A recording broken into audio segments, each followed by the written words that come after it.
Good evening, I'm Dennis Ward. Welcome to APTN National News. Prime Minister Mark Carney held his first press conference with reporters since winning the election earlier this week. It was an opportunity to discuss priorities going forward. Here's Annette Francis with that story. Mark Carney wasted no time speaking with reporters. He said Canadians made their voices heard with the highest voter turnout seen in the last 30 years, and that Canadians have given him a mandate to make big changes quickly. He said that will require teamwork. As I stressed on election night, I am committed to working with others, governing as a team in cabinet and caucus, and working constructively across parties in Parliament. Working in real partnership with provinces, territories, and Indigenous peoples. Economy, trade, and security are some of his top priorities. In the coming weeks, I will unveil more of our plans to engage with Canadians as we embark on the biggest transformation of our economy since the end of the Second World War. He said an immediate priority is to meet with the U.S. President Donald Trump on Tuesday.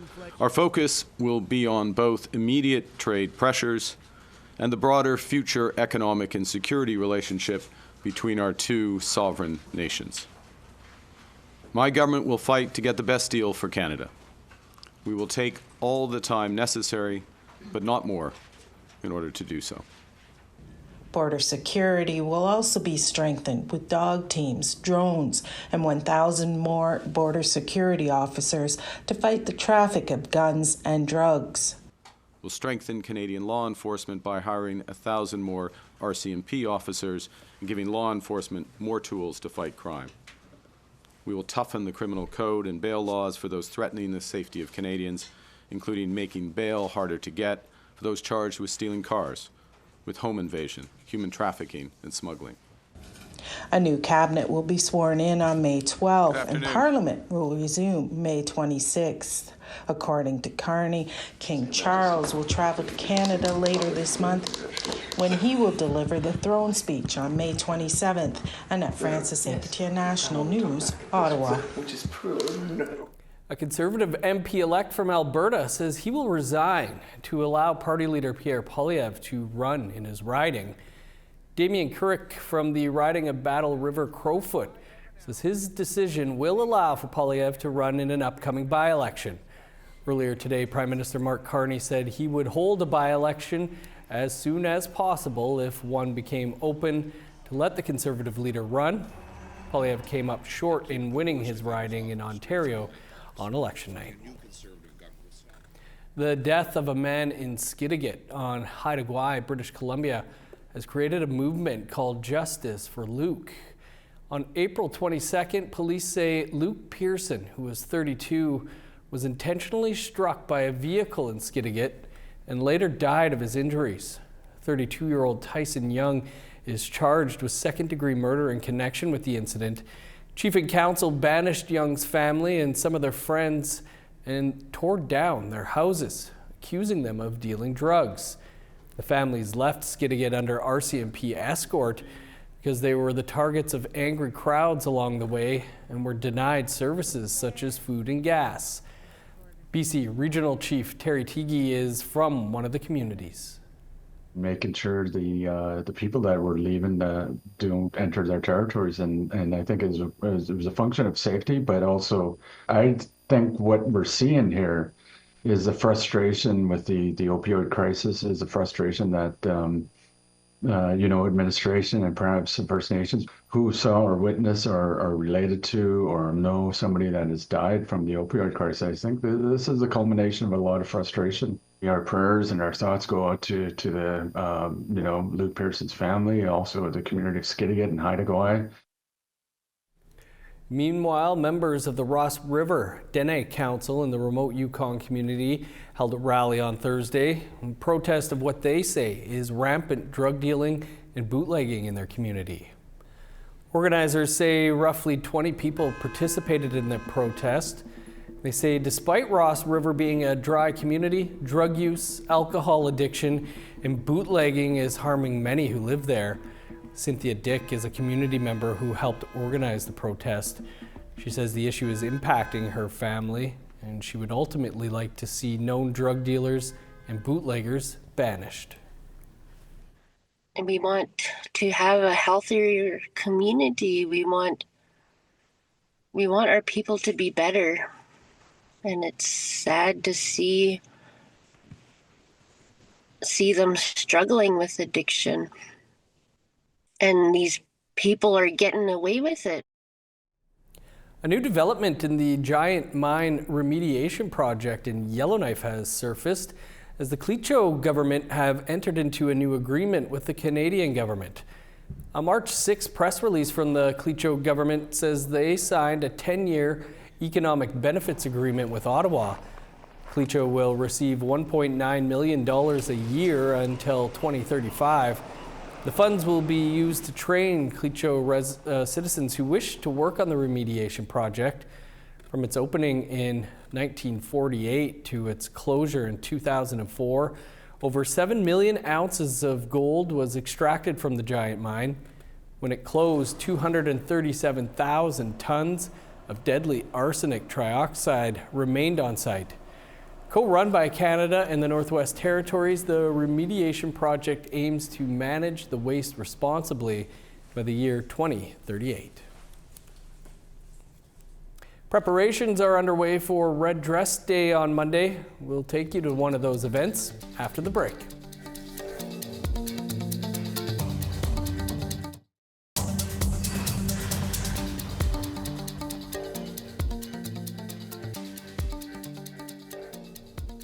Welcome back. Winnipeg's Downtown Community Safety Partnership is expanding at the request of community members.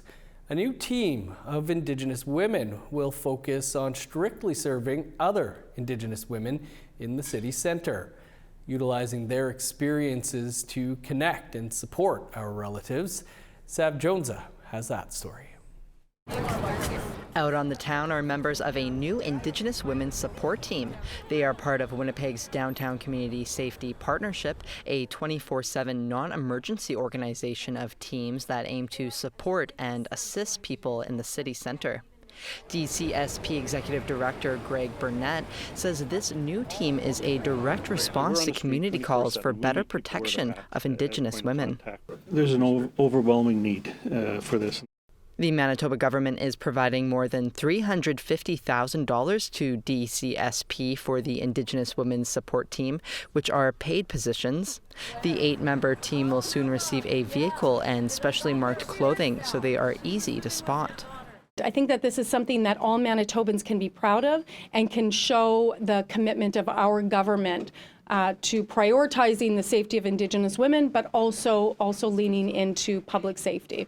The money comes from the province's $20 million Minawawayag Ekwea strategy to create a web of supports for Indigenous women, girls, and Two-Spirit people throughout Manitoba. Families Minister Nahani Fontaine says the team is one of the most unique units across the country, as it is specifically Indigenous women working to support Indigenous women. Women that they come into contact with can intrinsically trust and know that they can rely on them, and that they also get the issues that they're dealing with. So it's really, really important that we have our people in a good way working alongside folks in the community and with our partners to ensure that we're prioritizing the protections of Indigenous women, girls, and Two-Spirited. Team members will be able to connect the people they serve with all sorts of resource centers across the city. Many have experiences like MMIWG2S advocacy that will inform their work. Fontaine says those shared histories will help better guide the team's interactions. That is the consequence of intergenerational trauma. And so, those of us that are on this path in a good way are best positioned to work with our women that are dealing with those myriad of issues. The Indigenous Women's Support Team will be afoot during the daylight hours to start and expand to evenings as they become more established. Sav Jonza, APTN National News, Winnipeg. Still in Winnipeg, advocates are gearing up for the National Day of Recognition for missing and murdered Indigenous women, girls, and Two-Spirit people. May 5th is also known as Red Dress Day. And this year, a focus on Tanya Nepanak, who is believed to be in the city-owned landfill since 2012. With more, here's T.R. Wheatley. We're going to give them free 300 red shirts with an image of Tanya Nipanak and her 2 children.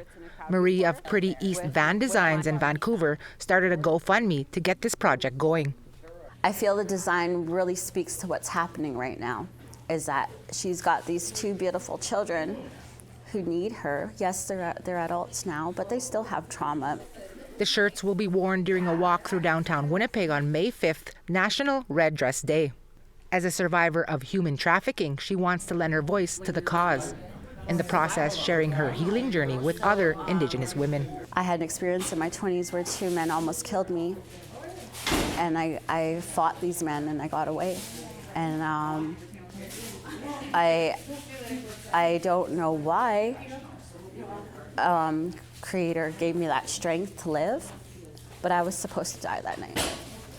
And when I think about Tanya and her last moments, I feel it.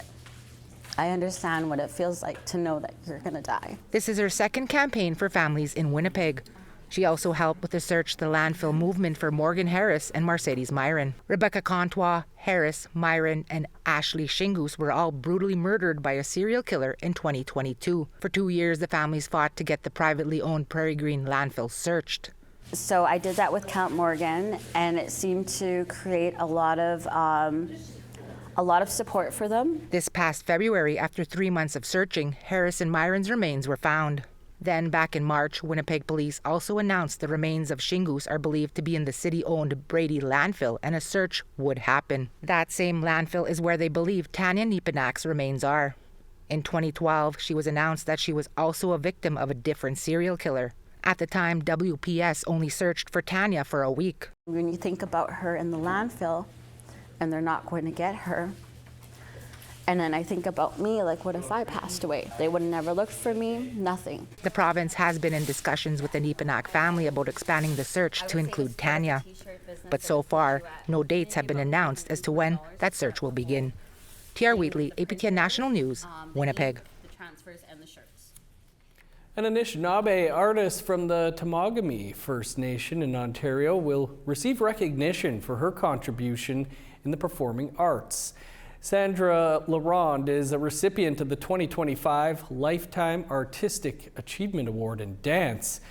Here's Annette Francis with her story. Over a year ago, Sandra Laronde received a surprising call from the Governor General's office. I didn't know that my name was put forward for the Governor General Performing Arts Award. I didn't know until I got the call that somebody had nominated me. And so that was really exciting. I've known for a year. And they said to me, you know, please, it's confidential, do not tell anyone. And so a year passes and they asked me, you know, how was it? I said, I only told my mother. And they said, you only told your mother and no one else? Laronde is a trailblazer. She founded Red Sky Performance 25 years ago.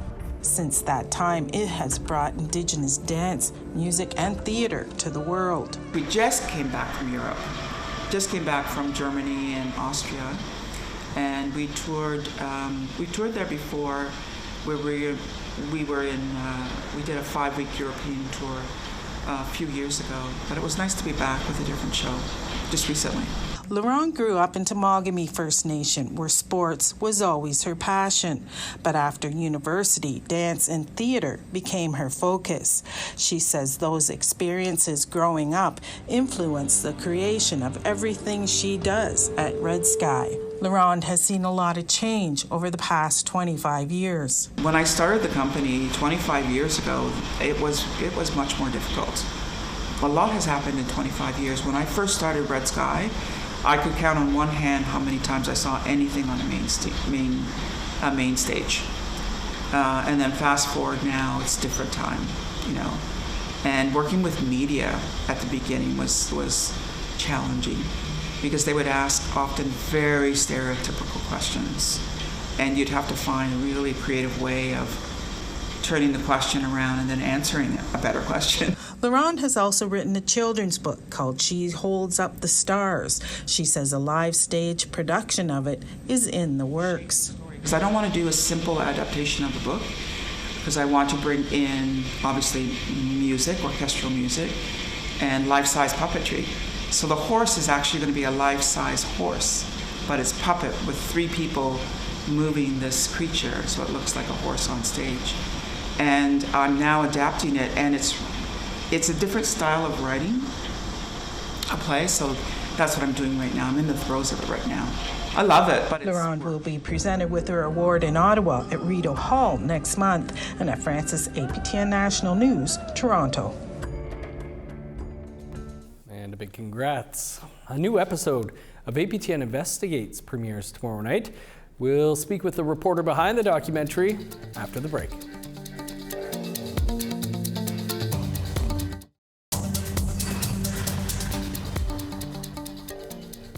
Welcome back. Time now for our photo of the day. And today's photo comes from Shania Murdoch, who took in the beautiful sounds of Canadian guitarist Jesse Cook last week at his concert in Winnipeg. Thanks, Shania. If you want to be featured as our photo of the day, you can email your submissions to share@aptn.ca. Now let's take a look at tomorrow's weather forecast. Starting on the East Coast, showers and 22 in Fredericton, 19 with rain in Halifax, +1 with flurries in Kuujjuaq, 0 with flurries in Nain, 15 with showers in Montreal, rain, and 9 in Chibougamau, 10 with rain in Sault Ste. Marie, cloudy, and 12 in North Bay, 16 in Thunder Bay, 17 with rain in Sioux Lookout, 9 in Thompson and God's Lake, 15 in the Paw, 24 in Winnipeg, Brandon, and Dauphin. Sunny and 26 in Regina, 29 under sunny skies in North Battleford, 28 and sunny in Meadow Lake and Buffalo Narrows. In northern Alberta, cloudy and 21 in High Level and Fort Chipewyan. Sun's out and 30 in Medicine Hat, 28 under sunny skies in Lethbridge. 13 with showers in Vancouver, rain, and 19 in Kamloops. 12 in Prince George, 9 in Dease Lake. -2 with flurries in Old Crow, 10 above in Whitehorse. 8 and cloud in Yellowknife, 4 above in Norman Wells. -8 in Sax Harbor, 0 in Nunavik. -10 in Chesterfield and Whale Cove.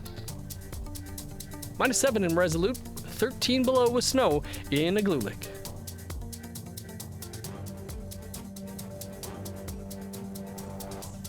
It is Friday, the first Friday of May and first Friday of our new Liberal government. And that means that at 6:30 Eastern Time, Nouvelle Nationale will probably be including some election coverage in French. Host Kim Sullivan joins us now. Hi, Kim. Hi, Dennis. You are absolutely right. We spoke with 2 Quebec Indigenous elected MPs, but it's not all about politics. We tackle forestry and Quebec's introduction of the new Bill 97, a change of name for one of Quebec's Indigenous communities, and we did interview a lawyer specialized in Indigenous law about our rights and how we can get them heard more. So join us tonight. It's happening at 6:30 Eastern. Thanks, Kim. We'll see you in a couple of minutes. APTN Investigates returns this week with an all-new episode. Journalist Christopher Reed looks into accusations of racism and bullying within Winnipeg City and Manitoba governments. With more on how non-disclosure agreements are preventing whistleblowers from going public with allegations of abuse, Christopher joins us now in studio. Christopher, thanks for being with us. What can you tell us about NDAs and how they're used in the workplace? Well, non-disclosure agreements became particularly popular as Silicon Valley tech companies wanted a way to protect their intellectual property. But increasingly, we've seen NDAs being used in situations where people have alleged mistreatment at work. being used to silence those people. According to stats being collected, a relatively high number of women and brown people, black people as well, Indigenous folk tend to get asked to sign NDAs. And so you see situations wherein someone is involved in some kind of unpleasant situation at work. Maybe they're subject to racist remarks from coworkers, maybe they're being sexually harassed or worse.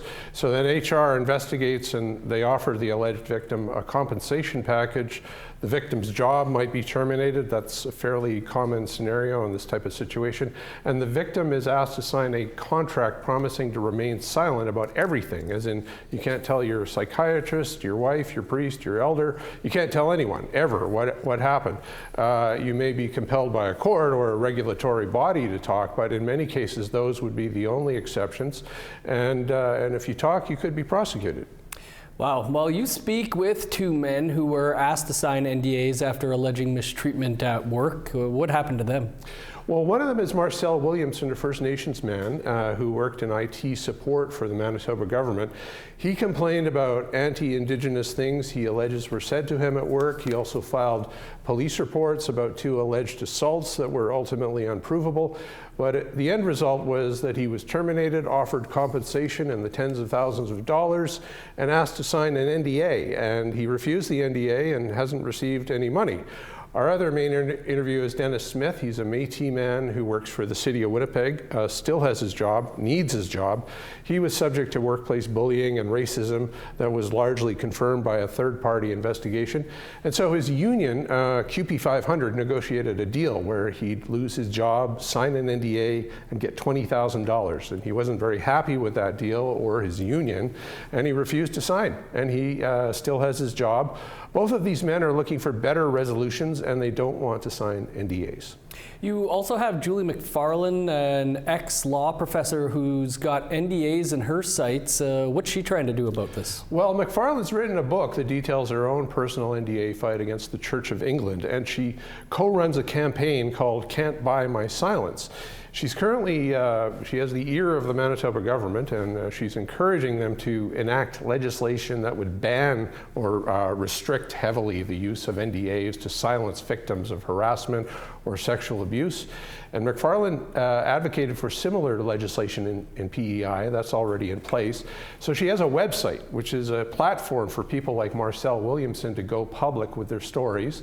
And she knows the NDA legal landscape inside and out, and she can offer a wealth of expertise to people caught in their own NDA nightmare.